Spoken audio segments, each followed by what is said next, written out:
Economic conflicts in the United States was between Thomas Jefferson and Alexander Hamilton. The conflict between Jeffersonian laissez-faire and Hamiltonian economic policy would represent a major economic conflict throughout the history of the United States. Jefferson believed that the best economic policy was that of laissez-faire, the government policy of economic non-intervention and a cornerstone of capitalist economic philosophy. Phrases like rugged individualism, free trade, market economics, free enterprise, and free competition reflect a posture of laissez-faire.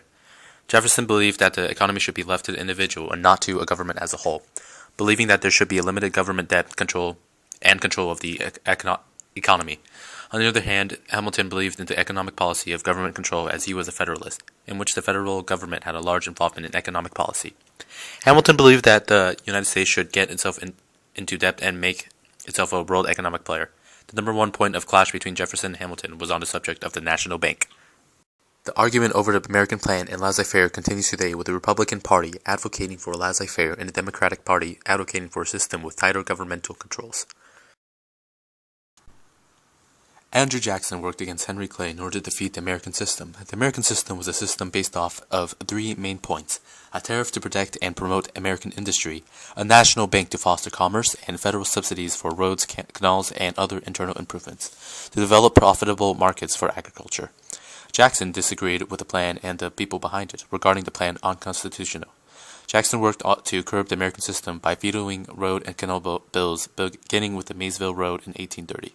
In addition, Jackson worked to destroy the bank, which was considered one of the foremost representations of the American system. In 1832, he vetoed a bill to extend the bank's charter beyond its scheduled expiration in 1836.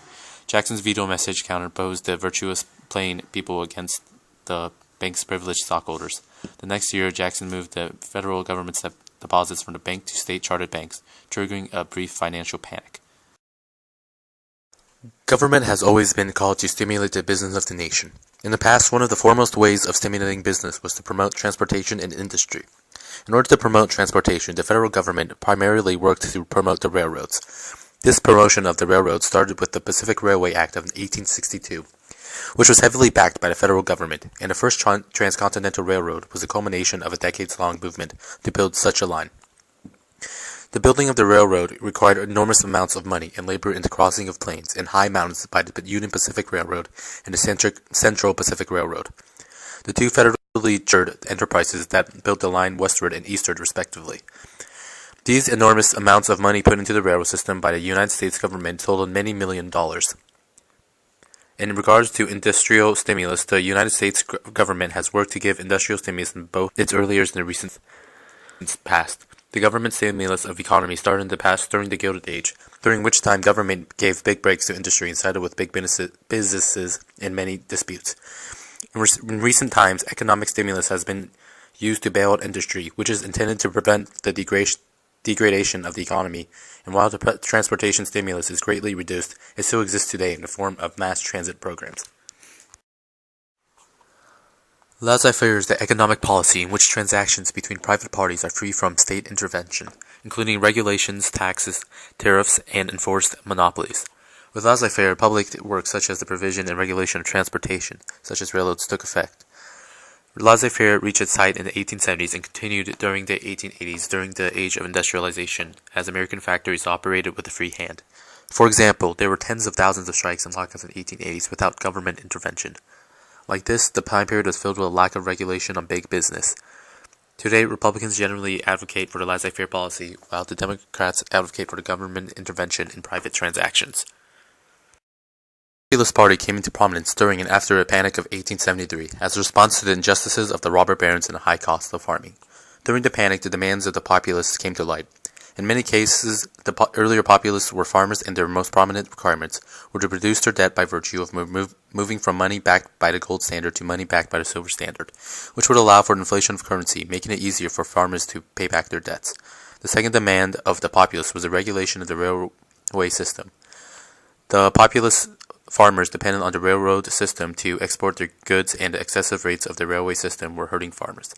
The Populist Party's most prominent leader, William Jennings Bryan, argued for a free coinage of silver and a regulation. The Populist Party is most represented by the various aspects of both major parties. However, the Democratic Party, with its progressive ideas, best supports the populist demands today. History, disregarding the American Revolution when the United States wasn't a country, wars have proven a stimulus to our economy when we win them. One of our earliest wars as a country was the War of 1812, which had a neutral impact on the economy due to the fact that the War of 1812 was a war in which there wasn't any clear victor, and thus didn't present a clear economic advantage to either side after the war had ended. The next major war, the Civil War, had a positive impact on the economy of the winning side, the North, which blossomed into an industrial capable sector of the American economy. The South, however, had lost the war and was in a state of economic disrepair. In each successive large-scale war after the Civil War, the United States came out the victor, and thus acquired certain economic benefits. For example, after World War I, the United States GDP per capita had jumped by several $1,000s. The most prominent example of war as a stimulus to economy is the fact that because of World War II, the United States was brought out of the Great Depression. In each case, the industrialization and economic necessities of war drove the economic stimulus after. The Progressive Era witnessed a few economic recessions, such as the Panic of 1893 or the Panic of 1907. With the progressive reforms, the economic policies of the government saw a decline of laissez-faire policies, which is most likely caused by the depression of the 1890s. Many progressives also argued the need for government regulation of business practices to ensure competition and free enterprise. As such, the Interstate Commerce Commission and the Federal Trade Commission were created. Muckrakers were also a constant voice encouraging the demand of the regulation of business. Their journalism helped the public see the filth around some industries, causing the passing of laws such as the Meat Inspection Act or the creation of the Food and Drug Administration. Today, there are still many debates on whether or not the government should apply reforms towards industry and commerce. Keynesian economics is a school of macroeconomic thought based on the ideas of 20th century English economist John Maynard Keynes. Advocates of Keynesian economics argue that private sector decisions sometimes lead to inefficient macroeconomic outcomes, which require active policy responses by the public sector, particularly monetary policy actions by the central bank and fiscal policy actions by the government to stabilize output over the business cycle.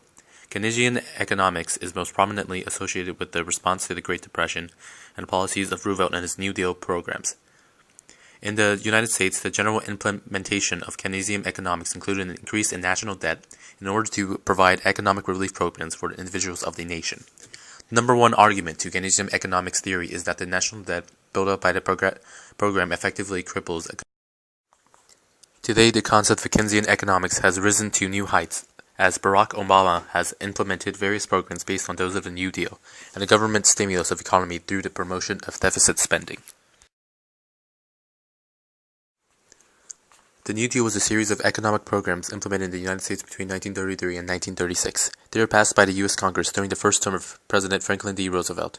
The programs were Roosevelt's response to the Great Depression and focused on what historians call the 3 R's: relief, recovery, and reform.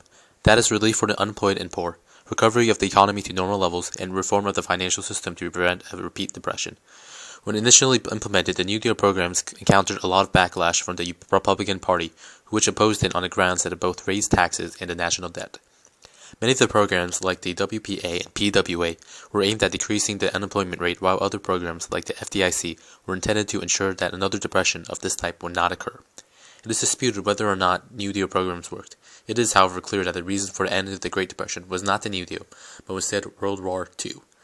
New Deal programs have also found a new place in the current economic policies of the United States, as Barack Obama has admitted that he bases much of his economic policy on that of the New Deal stimulus programs. Dwight D. Eisenhower's new Republican administration consisted of 2 economic recessions, one between 1953 to 1954, and another between 1958 to 1960. Much government spending was also used on the space race after the launch of the Soviet Union Sputnik. Despite this, Eisenhower allowed the recession to occur in order to wring out inflation during wartime. The real GDP growth also averaged 2.5%, and family income also increased 20%. In contrast with Eisenhower's administration, wartime today has caused significant recession, as shown with the start of the War on Terror.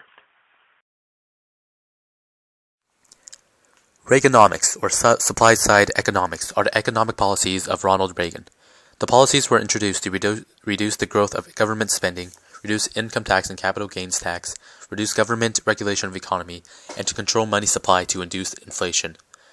Reaganomics functions by cutting taxes and giving benefits to businesses and the wealthier levels of the country, enabling them to spend more and thereby stimulate the economy further. With Reaganomics, the public debt rose from $712 billion to $2,052 billion in just 2 years, and the gap between the poor and wealthy increased during the time period. However, it is considered that Reagan's policies brought about the second longest peacetime economic expansion in U.S. history. Reaganomics today contrasts the policies of Barack Obama, who cuts the taxes of the middle class and increases the tax for the wealthy.